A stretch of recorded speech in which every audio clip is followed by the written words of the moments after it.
बच्चों आपके न्यूमेरिकल्स नहीं बन रहे हैं, चिंता मत कीजिए। मैं जो टॉपिक्स बताऊंगा पूरी बुक छोड़ दो, उन्हीं टॉपिक के न्यूमेरिकल कर लो और देखो तुम्हारा काम कितना बढ़िया बनता है। और आप अकेले नहीं है, अभी मैं डाटा आपको दिखाऊंगा, बस उस डाटा को देखिए और भरोसा रखिए कि आपके साथ कई बच्चे शामिल हैं। बस आपको ये चैलेंज ले लेना है कि मैं जो टॉपिक अरविंद सर बता रहे हैं उन टॉपिक्स को करके जाऊंगा। वो जो टॉपिक्स के न्यूमेरिकल्स कहां से करने हैं उसकी भी प्लेलिस्ट मैंने लगाई है, यानी सारा निचोड़ आज आपको मिल जाएगा। बस आप वीडियो शुरू करने से पहले ये लिख दीजिए चैलेंज एक्सेप्टेड, यानी जो टॉपिक अरविंद सर बता रहे हैं उसको मैं करूंगा जरूर अपनी भलाई के लिए। चलिए वीडियो को स्टार्ट करते हैं। चैलेंज एक्सेप्टेड लिखना मत भूलिएगा। यहां पर देखिए 20 फरवरी को आपको फिजिक्स का पेपर है और आपके न्यूमेरिकल लग नहीं रहे, चिंता या परेशानी आपकी बनी है। अब तो मुश्किल से 7-8-10 दिन रह गए हैं एग्जामिनेशन में, ये न्यूमेरिकल नहीं लग रहे। मैं अपने एक्सपीरियंस से नहीं बता रहा हूं, मैं हमेशा कोशिश करता हूं डाटा आपको दूं। तो मैंने एक सर्वे कराया था YouTube कम्युनिटी में और करीबन देखिए 12,000 बच्चों का रिस्पॉन्स फीडबैक कैप्चर हुआ है। इसके अंदर देखिए न्यूमेरिकल्स नहीं बन रहे वाले जो बच्चे हैं वो 47% है। 50% मोटा मोटा मान सकते हैं, यानी 12,000 बच्चे में 6,000 बच्चे वो हैं जिनके न्यूमेरिकल नहीं निकल रहे। तो आप अकेले नहीं हैं, आपके साथ कई सारे बच्चे हैं जिनके न्यूमेरिकल नहीं निकल रहे हैं। न्यूमेरिकल नहीं निकल रहे तो उसका सलूशन अरविंद सर आपको दे रहे हैं, तो चिंता मत कीजिए, आप अकेले बिल्कुल नहीं हैं। अब कई बच्चे सोचते हैं कि सर न्यूमेरिकल्स नहीं निकल रहे तो मैं न्यूमेरिकल छोड़ दूं और क्या मैं न्यूमेरिकल बिना किए पास हो जाऊंगा? आइए इसका भी जवाब दे देता हूं आपको। कॉन्सेप्ट और थ्योरी आपके पेपर में लगभग 25 नंबर की आएगी, डेरिवेशन डायरेक्ट इनडायरेक्ट भी आते हैं, करीबन 10 नंबर के आएंगे और न्यूमेरिकल्स देखिए 35 नंबर के हैं। तो कोई बच्चा अगर ऐसा सोच रहा है कि मैं न्यूमेरिकल्स छोड़ दूं तो 70 में 35 नंबर तो सीधे ही साफ हो जाएंगे, यानी न्यूमेरिकल्स करना जरूरी है। अब पूरे न्यूमेरिकल कहां तक लगाएं पूरी किताब के, इसीलिए ये सॉल्यूशन मैं आज आपको दूंगा कि पूरी बुक के न्यूमेरिकल लगाने की जरूरत नहीं है।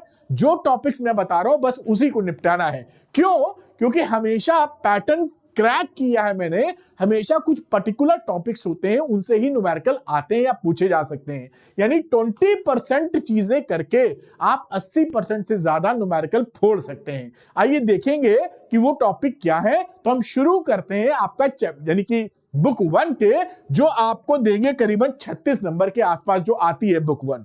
ये देखिए chapter number 1 electric charges and fields, Coulomb's law, force between multiple charges and Gauss theorem. इसके ऊपर आपको अक्सर न्यूमेरिकल आता मिलेगा, तो गॉस थ्योरम जरूर पकड़िएगा, करके जाइएगा। दूसरा potential and capacitance, electric potential energy, इसके ऊपर बहुत न्यूमेरिकल आते हुए आपको दिखाई पड़ेंगे। पैरेलल प्लेट कैपेसिटर, विथ और विदाउट मीडियम, ये बहुत इंपॉर्टेंट है, इससे न्यूमेरिकल अक्सर आपको आता हुआ मिलेगा। चैप्टर 3 की बात करता हूं, करंट इलेक्ट्रिसिटी, इससे न्यूमेरिकल काफी बन जाते हैं। ड्रिफ्ट वेलोसिटी वेरी इंपॉर्टेंट है, क्योंकि ड्रिफ्ट वेलोसिटी में ये जो फॉर्मूला होता है ना, I=NeAVD, ये जो फॉर्मूला है इस पे भी सवाल सीधी तौर पे आ जाते हैं। Cells in series and parallel, आप देखेंगे जो पैरेलल कॉम्बिनेशन वाला मुद्दा है इस पे ज्यादा सवाल आपको आते हुए दिखाई पड़ेंगे, तैयारी कर लीजिए। Kirchhoff law very important, 3 number के सवाल आपको यहां आते हुए दिखाई पड़ेंगे। और इसी का भाई यानी इसी एप्लीकेशन पर बेस्ड है व्हीटस्टोन ब्रिज, इसको भी कर लीजिएगा। अक्सर 99% सवाल बैलेंस्ड व्हीटस्टोन ब्रिज पे आते हैं, यानी P/Q जो आप जानते हैं R/S। कभी कभी अनबैलेंस्ड ब्रिज पे भी आते हैं, उसको फिर किरचॉफ लॉ लगा के आपको सॉल्व करना होता है। कई बच्चा पूछ रहा था कि अगर मान लीजिए बैलेंस्ड वाली सिचुएशन पे ना आए तो क्या करें, तो किरचॉफ लॉ लगाना पड़ जाएगा आपको। ये करंट इलेक्ट्रिसिटी के टॉपिक हो गए।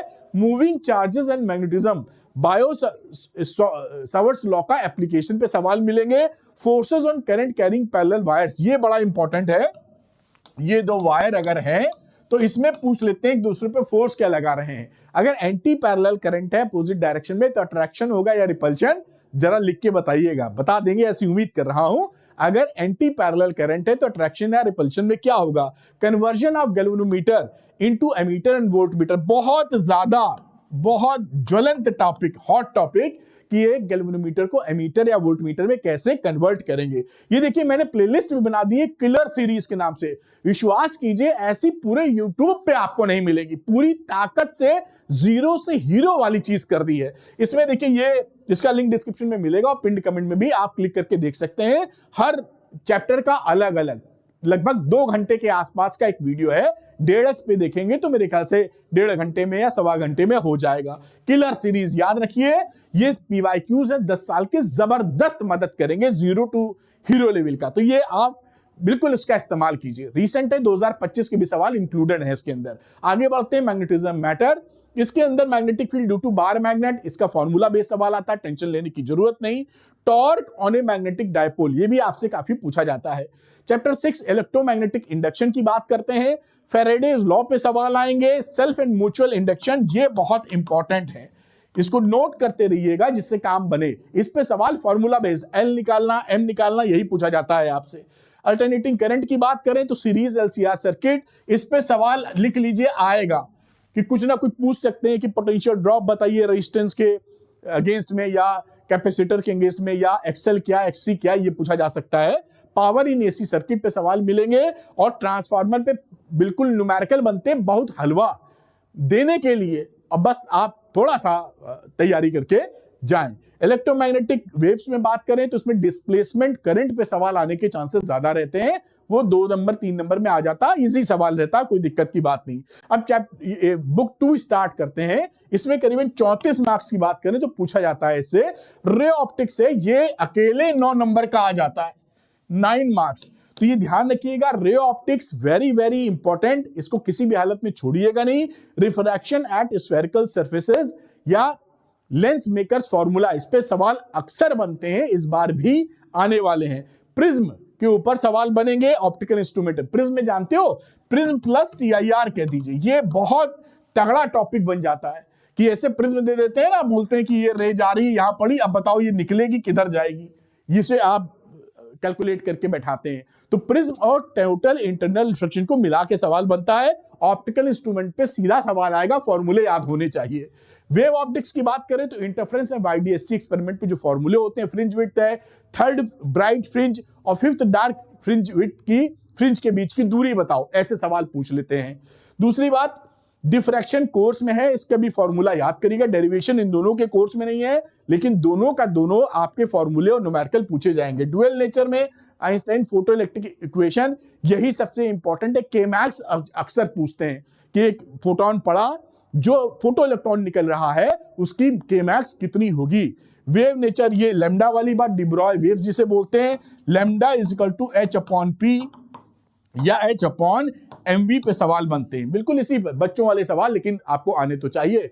प्रो टिप ध्यान रखिएगा, कोई भी न्यूमेरिकल करने जाएंगे, कैलकुलेशन में मिस्टेक हुई तो सारी मेहनत पे पानी फिरेगा। फॉर्मूले सारे याद कर लीजिए, आप सोचते हैं ना न्यूमेरिकल निकल रहे नहीं निकल, भूल जाइए, सारे फॉर्मूले घोट मारिए, उससे ही आपका आधा काम बन जाएगा, तो ये देर मत कीजिएगा। एटम्स में अल्फा पार्टिकल एक्सपेरिमेंट वाला मॉडल, इसमें डिस्टेंस ऑफ क्लोजेस्ट अप्रोच काफी पूछी जाती है, इसको भी अच्छे से कर लीजिएगा बेटा। बोर मॉडल आता है कि energy level and radii of orbit, ये आपसे काफी पूछा जाएगा। सेमी ये न्यूक्लाई में binding energy and mass defect, ये आप जानते हैं ना, E is equal to delta MC², ऐसे करके, तो बाइंडिंग एनर्जी या मास डिफेक्ट के ऊपर सवाल आना एकदम तय है, इस चैप्टर में यही आता ही है। फिर सेमीकंडक्टर्स की बात करें तो सेमीकंडक्टर के अंदर 2 फॉर्मूले केवल हैं, 2-3 बस। एक तो इस पे फॉर्मूला काफी बनता है, Ne/NH is equal to Ni का स्क्वायर, इस पे सवाल अक्सर आता आपको दिखाई पड़ेगा। और एक एग्जाम्पल है ग्राफ वाला, NCERT में ऐसे ग्राफ बना है, जहां तक मुझे याद आ रहा है, उसको भी याद कर लीजिए, उस एग्जाम्पल है उसको कर लीजिएगा। वो उसमें डायनेमिक रेजिस्टेंस निकाला जाता है, डेल्टा V/डेल्टा I करके, ये कई बार आ चुका है, ये सारा मैंने उस सीरीज में कराया है, किलर सीरीज में, जो आपको मैं डिस्क्रिप्शन में लिंक दूंगा देखने के लिए। अच्छा, कई बच्चे क्या करते हैं कि टॉपिक पढ़ने के साथ क्वेश्चन नहीं लगाते, तो ये गलती आप कतई मत करिएगा। टॉपिक करने के बाद अगर आप क्वेश्चन नहीं लगाएंगे तो रिजल्ट नहीं आएगा, ब्रिज टूट जाएगा। आपको लगेगा आता है, लेकिन एग्जामिनेशन में सवाल नहीं निकलेंगे, न्यूमेरिकल नहीं निकलेंगे। तो अब न्यूमेरिकल की प्रैक्टिस करनी है अगर आपको, तो आप ज्यादा न्यूमेरिकल नहीं, एक चैप्टर पे 25 क्वेश्चन का टारगेट लेके रखिए। अब ये 25 क्वेश्चन मिलेंगे कहां, तो मैंने आपको श्योर शॉर्ट क्वेश्चन बना दिए PCM के, श्योर शॉर्ट बना दिए PCB के, ऐसे इसी पैटर्न के क्वेश्चन आते हैं। पर चैप्टर 25 क्वेश्चंस हैं, बिल्कुल फुली सॉल्व है, सोल्यूशन के लिए भटकना नहीं, 100% बोर्ड टारगेटेड क्वेश्चन है। बेसिकली ये निचोड़ है NCERT के इंपॉर्टेंट क्वेश्चन का, इंपॉर्टेंट 10 ईयर्स पीवाईक्यूज का और लेटेस्ट ट्रेंड का। मतलब इसको लगाने के बाद आप डबली श्योर हो सकते हैं कि वो क्वेश्चन आपने लगाए हैं जो आजकल ट्रेंड में हैं। तो जो बच्चे श्योर शॉर्ट क्वेश्चन लगाना चाहते हैं वो अरविंद एकेडमी ऐप को डाउनलोड कर लीजिए, उसके स्टोर सेक्शन में जाइए और श्योर शॉर्ट क्वेश्चन लगा मारिए और डबली श्योर हो जाइए। और अगर जो टॉपिक मैंने बताया उसका चैलेंज आप एक्सेप्ट कर रहे हैं तो लिखिए चैलेंज एक्सेप्टेड, जिससे दिमाग में घुस जाए और आप विनर बन जाए, न्यूमेरिकल फोड़ के आए। हम दोनों मिलकर फोड़ेंगे 20 फरवरी को फिजिक्स का पेपर। जय हिंद।